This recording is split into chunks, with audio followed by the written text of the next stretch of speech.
Alright, so I wanted to do a little video on my Mosin Nagant because, as pretty much everyone who's been in the gun scene for even however much time you spend in the gun scene, you pretty much probably know what a Mosin Nagant is, because it is one of the most prolific and most common milsurp rifles pretty much ever.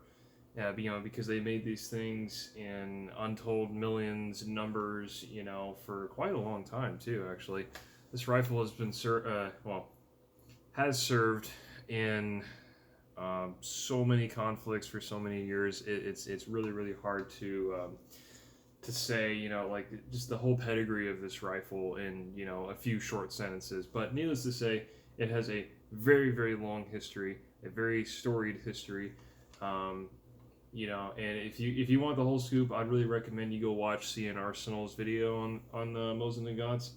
Great, awesome information that has, I think it's like an hour and like almost 2 hours long of just information about this rifle. Super cool. Check it out. It's worth your time. Even if you have it just playing on in the background or whatever, super cool. So, but I want to come at it from a more like, not so much like a collector, but just general kind of, how does it shoot? Should I get one? Are you thinking about getting one? I've seen them around. Talk a little bit about some of the nuances I've discovered. Working with these rifles for as long as I have. Get a little bit of story from my perspective too, and just talk about them. Because, like I said, these are the most common milsurp rifles that you will find pretty much anywhere. So, this particular one here is a 9130, which is pretty much the most common run-of-the-mill Mosin that you can find, and you can tell they're pretty big, pretty long rifles.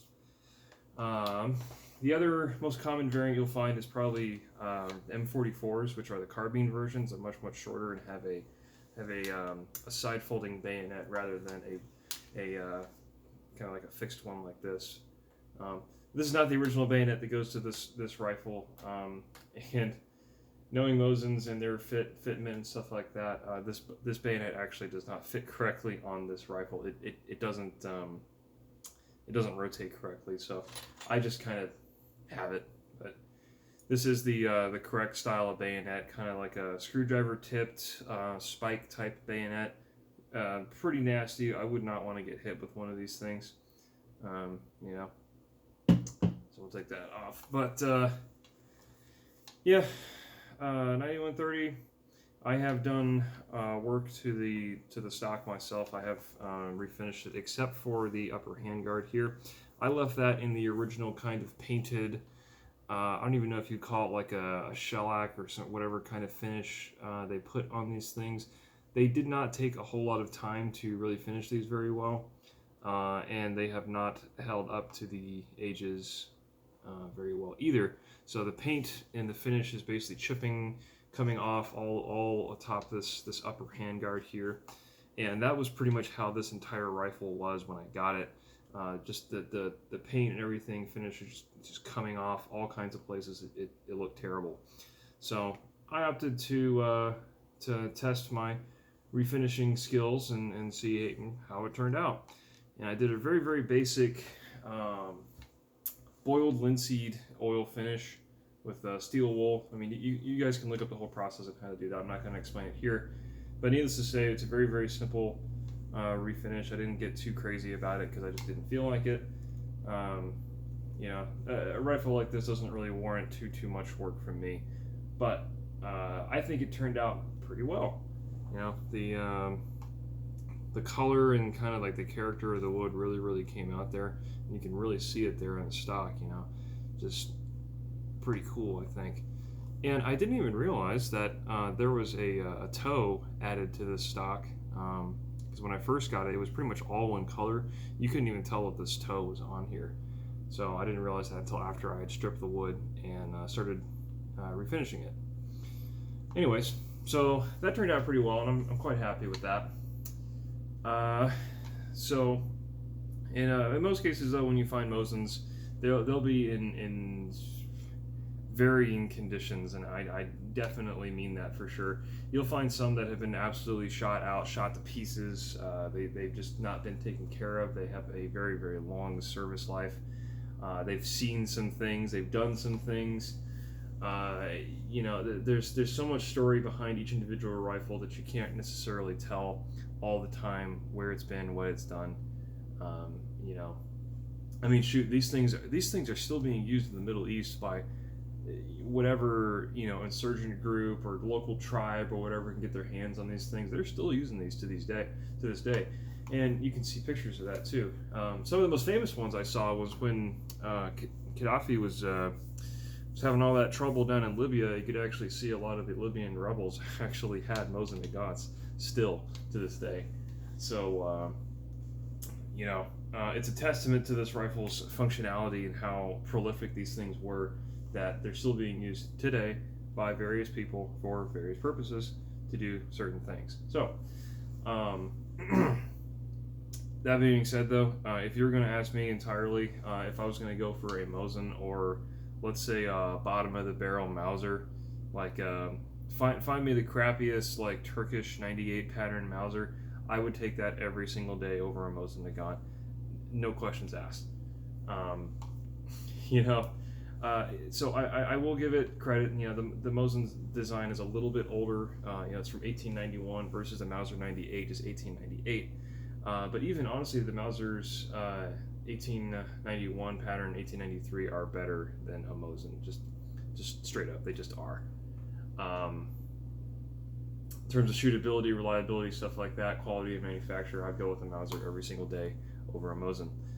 And there's a number of reasons for that. I mean, the Russians are known for being very practical about practical utilitarian about their firearm manufacturing. The Mosins are no different in that philosophy.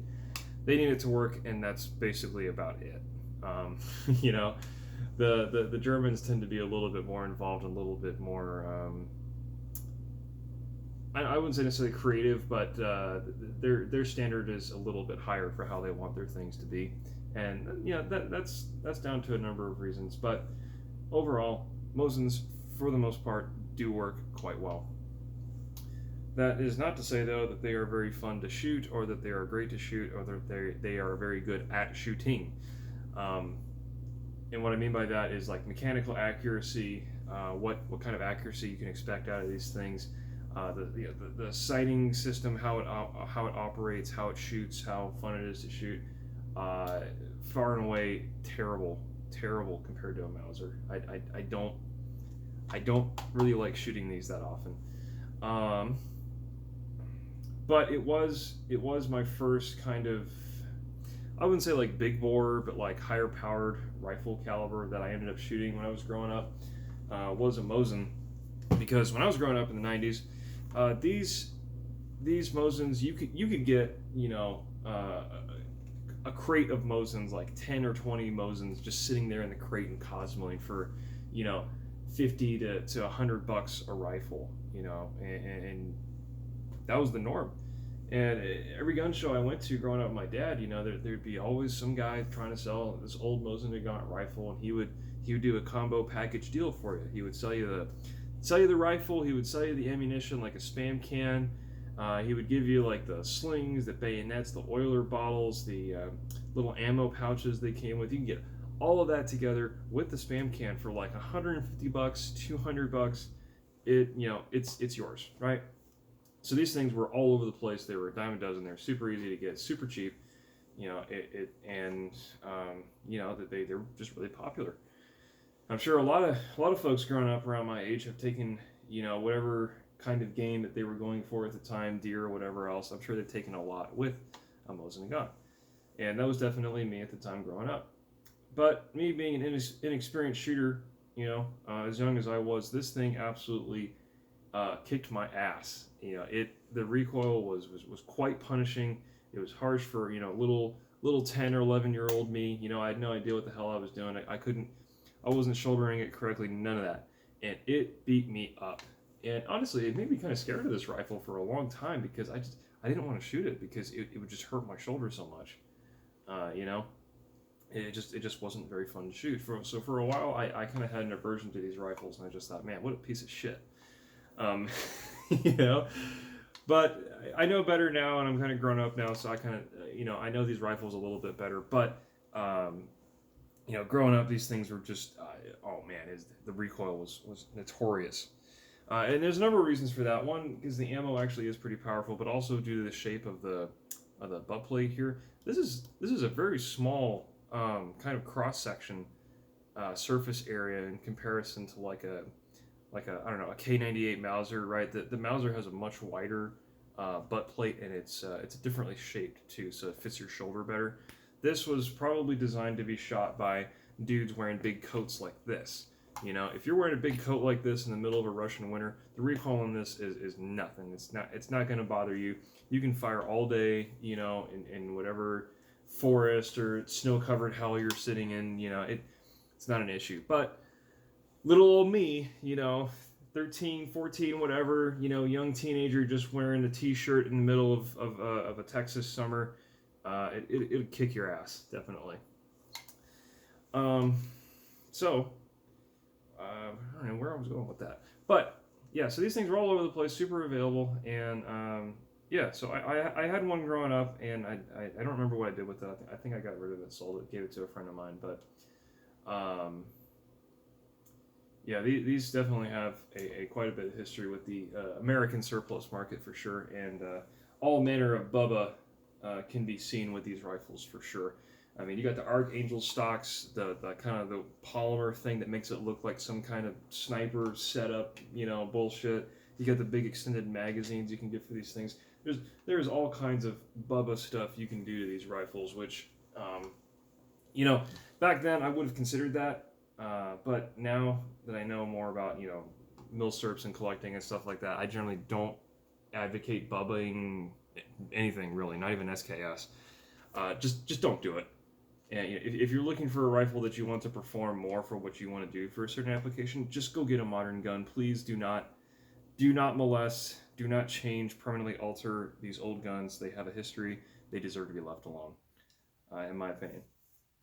So, but kind of going to that though, a very good friend of mine had bought his own Mosin Nagant, and he wanted to put a like one of those Magnum revolver scopes on it, and he wanted to put it on the rear sight base right here. So, because he wanted to do some hunting with it, right? You kind of want a scope for that kind of thing. Well, mounting a scope to these things is not exactly a easy task. They were not really designed for it. And even looking at the Mosin Nagant PU sniper variants, they were basically working with what they had at the time and what they thought would work. This rifle was never designed to have optics. But I was working with my friend there, and we decided that we needed to remove this rear sight base. And we thought, okay, well, there's a cross pin holding this thing in place. So we thought, okay, the only thing we need to do is take out the cross pins and slide this off of the dovetail that it's sitting on. No big deal, right?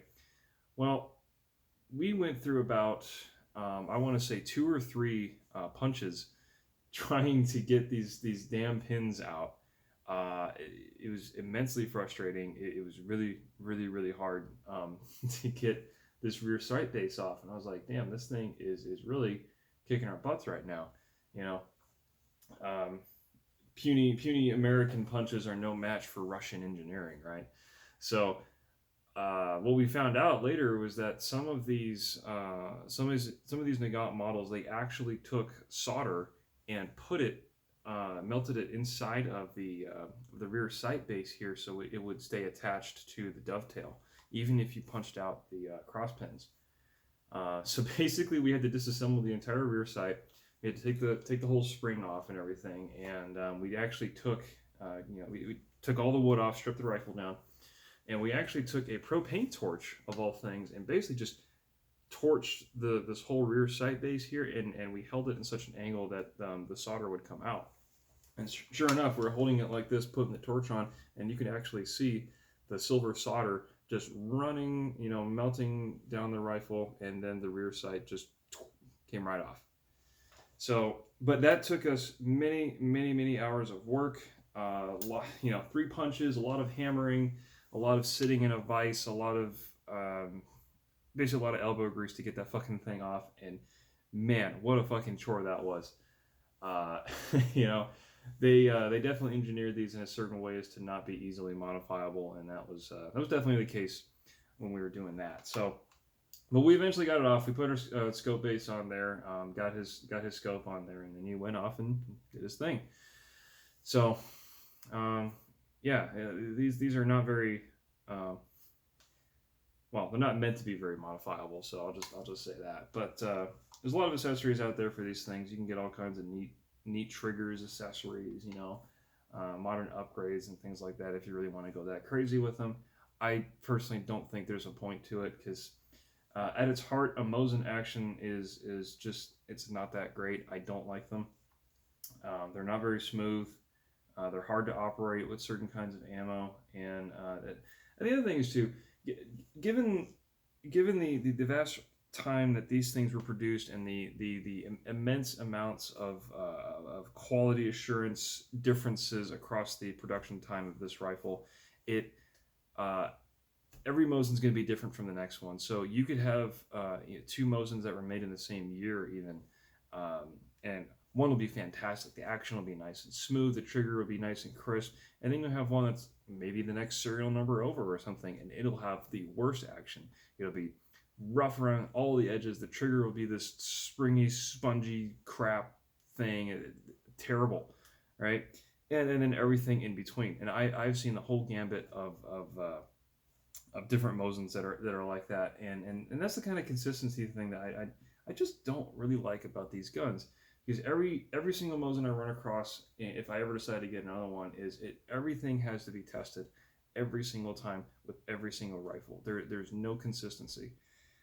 With Mausers, there is some more consistency, especially among even if you keep it within the same nation that it's from. Because a lot of these other foreign powers had bought Mausers from Germany, so pretty much a lot of them were just made in Germany by the Germans, so they're very, very consistent. And then shipped to whatever country, like a lot of the South American countries have German-made Mausers, right? And they're pretty much all the same as terms of like shootability, smoothness, the action, everything. They're pretty much very, very, very consistent, depending on, of course, whoever owned it last or who owned it and how they took care of it and things like that. But originally, from the start, from the factory, they were very, very consistent. Mosins were not. Mosins absolutely were not, because you had wartime production, you had pre-post-war production, you had all kinds of stuff, and depending on how rushed they want to feel, it could be good, it could be bad. You don't know. Everyone is different. And not to mention, there's like I don't know how many different arsenals there were making Mosins. I want to say there's like 3 or 4 major ones in Russia that made these things, and of course, they all operated a little bit differently from each other. And some of the German Mausers were like that too. You had like DWM, the actual Mauser factory, things like that. But for the most part, I would definitely argue that the German consistency across their plants was way better than the Russians were. For numerous reasons. It's not a slight against either or. That's just, I think it's just fact. So anyway, so what else to say about this? So this particular Mosin is 1943, so wartime production. I don't know exactly which arsenal it's from because I haven't actually bothered to look up which one it is yet. But needless to say, this thing has been stamped and restamped numerous times, very hastily. It probably has 2 or 3 serial numbers on it, and then the import mark itself, they don't even know what to put on this thing, so they just put some random string of numbers on there and say, fuck it, it's good. As Century Arms tends to do. For those that don't know, Century Arms is one of the worst importers of firearms ever. They will literally toss their guns in a shipping container with no box, no protection, nothing. They'll literally just take the whole thing and just, fuck it, and just toss it in the shipping container. So that's why a lot of these things come in with scuffs, marks, dings, scratches, damage, and they just list it as, oh, well, it's a surplus condition rifle, so you have to expect that. And it's like, yes, but no. Anyway, getting off topic. So my particular Mosin here has a loose magazine floor plate. This thing rattles like crazy, and it is the original one. I have no idea why it's so loose, but it definitely is. And this thing just, you can hear it, right? I haven't really had any feeding issues though because of that. You know, if it was any other rifle, I'd be very concerned with that.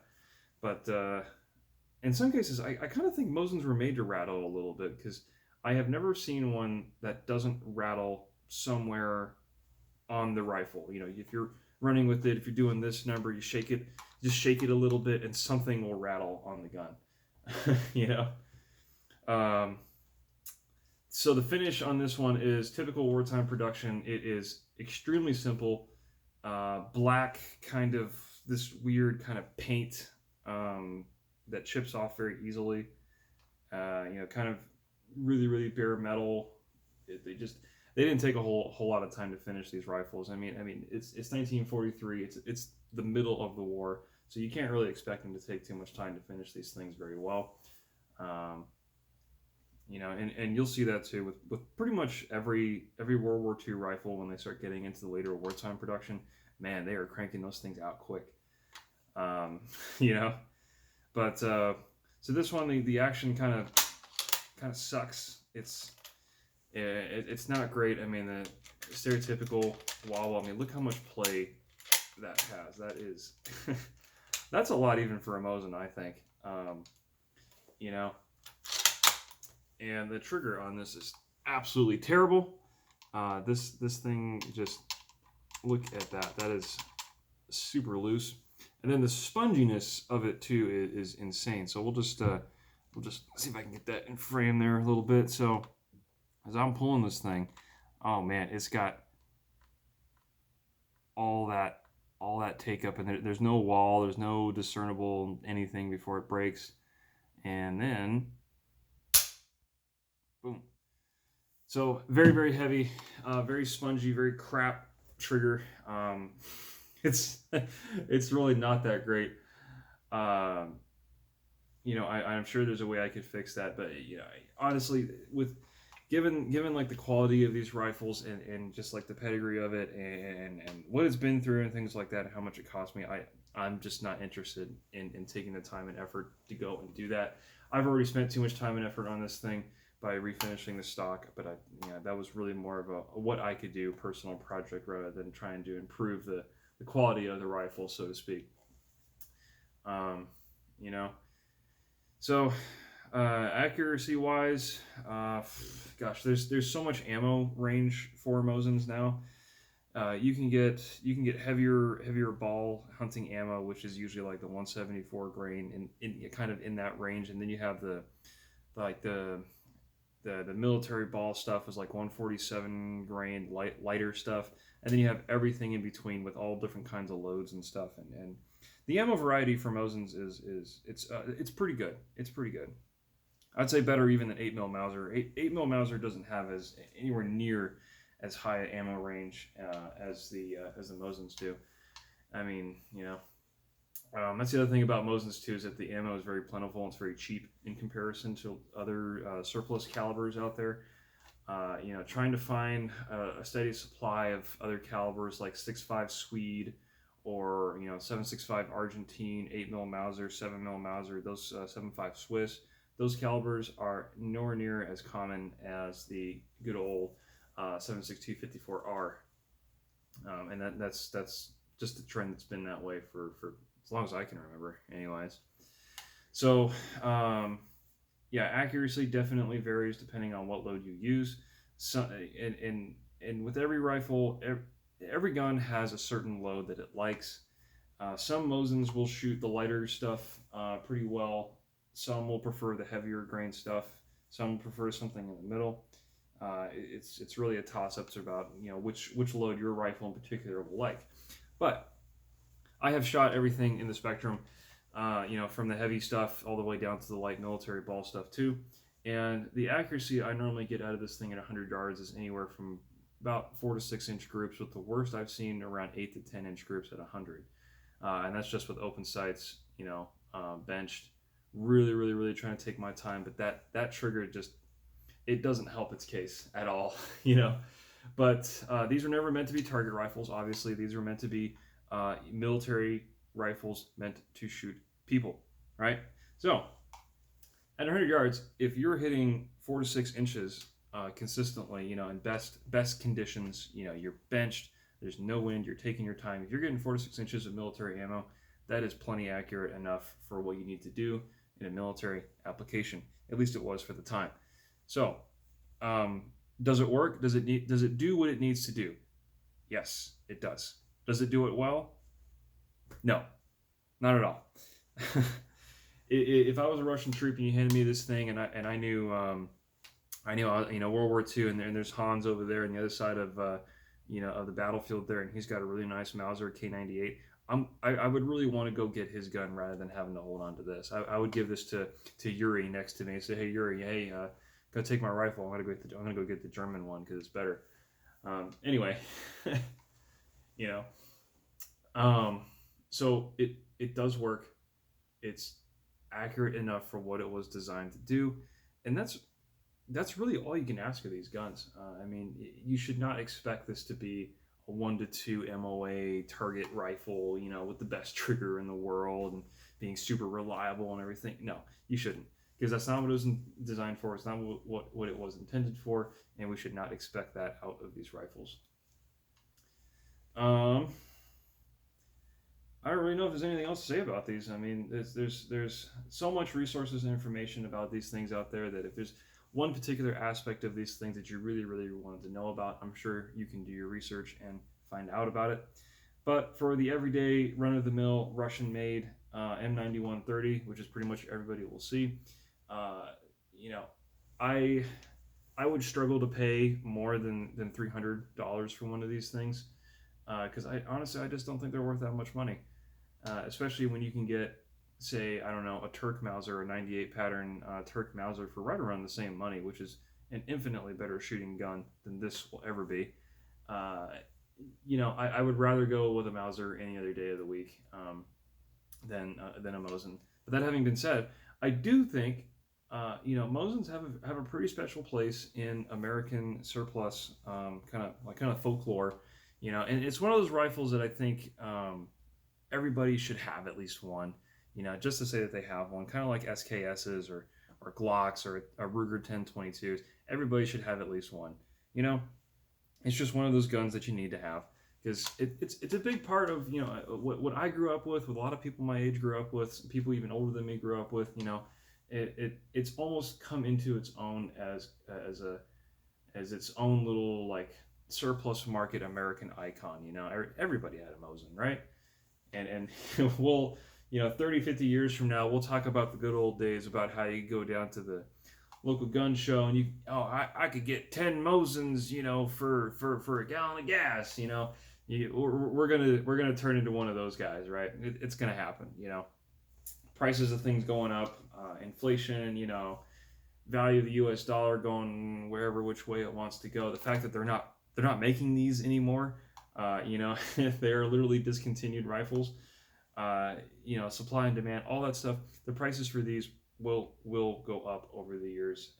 We've seen it with pretty much everything else. We've seen it with Mausers, we've seen SKSs, we've seen it with every surplus gun. The price has just gone up.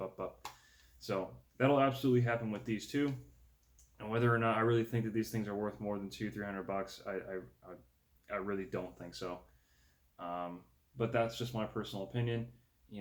These rifles are worth exactly what you pay for them, because it is a surplus market. So really, the only price that matters is the one that people are willing to accept and trade for. And that's just how it is. So, yeah, it's really kind of talking more into the surplus game, but for Mosins in particular, really, I think everyone should have at least one, just to have one to fire the Mosin cartridge, and have some kind of old rifle like this, because these are they're pretty cool. I mean, they're not the best, but they're cool, and everybody should have one. But after you get a Mosin, you should definitely try a Mauser, and then you will see the difference. and you'll appreciate it for sure. I certainly did. I'm definitely a Mauser fan. I've seen the light, and I believe I have drinking the Kool-Aid, and I am definitely in Mauser camp. Sorry, Mosin guys, Enfield guys. That's just that's just me, man. German engineering. Anyway, so that's really all I got to say about these Mosin rifles. And yeah, if you're thinking about picking one up, I mean, go for it. Just don't pay too much for one of these things because they're just not worth it. But definitely try one, shoot one, try it out for yourself, and just enjoy a pretty cool piece of history. These affordable piece of history too. And yeah, just enjoy it like I do. So that's all I got to say about that, and we'll catch you next time.